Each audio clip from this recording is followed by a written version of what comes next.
Hello dear friends ও dear student, welcome to teach NGM channel. Student, আমি Sanjeev sir. আজ আমি ভূগোল থেকে একটি গুরুত্বপূর্ণ প্রশ্ন উত্তর নিয়ে এসেছি।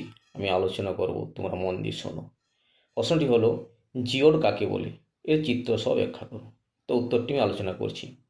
ভৌগোলিক পরিমণ্ডলে জিওড হলো পৃথিবীর প্রকৃত আকৃতি।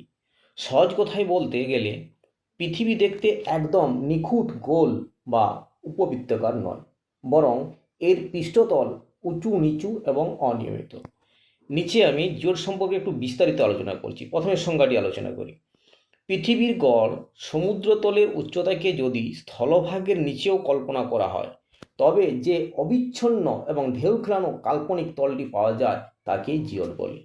একে অনেক সময় পৃথিবীর সদৃশ আকৃতিও বলা হয়, অর্থাৎ পৃথিবীর আকৃতি পৃথিবীর মতোই, এই ধারণাই হলো জিওড। কেন পৃথিবী নিখুঁত গোল নয়?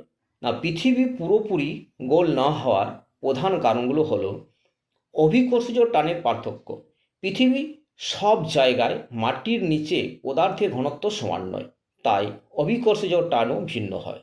আবর্তন গতি পৃথিবীর নিজ অক্ষের উপর ঘোরার ফলে সৃষ্ট কেন্দ্রাতিক বলের কারণে নিরক্ষীয় অঞ্চল কিছুটা স্ফীত এবং মেরু অঞ্চল কিছুটা চাপা। দেখো, এরপরে আমি জিওডের চিত্রটি ব্যাখ্যা করছি। পৃথিবীর আকৃতি তিনটি পর্যায়ে এখানে নিচে দেওয়া হলো। প্রথমত গোলক, উপগোলক, জিওড। একদম ফুটবলের মতো গোলকটি হচ্ছে একদম ফুটবল বা মার্বেলের মতো নিখুঁত গোল। উপগোলক যা গাণিতিকভাবে মসৃণ কিন্তু দুই মেরু সামান্য চাপা। জিওড যা পৃথিবীর মধ্যাকর্ষণ শক্তি দ্বারা নির্ধারিত প্রকৃত আঁকাবাঁকা তল, নিখুঁত উপবৃত্তাকার উপরেখা। চিত্রটি ভালো করে দেখে নাও। এখানে চিত্রে জিওড রেখাটি কোথাও উপবৃত্তাকার তলের উপরে, আবার কোথাও নিচে অবস্থান করেছে।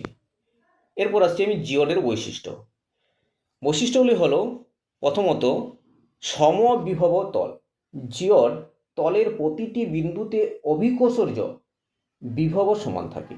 সমুদ্র তলের সাথে মিল। গভীর সমুদ্রের স্থির জলরাশি যে উচ্চতায় থাকে, জিওডও মোটামুটি সেই উচ্চতাকে নির্দেশ করে।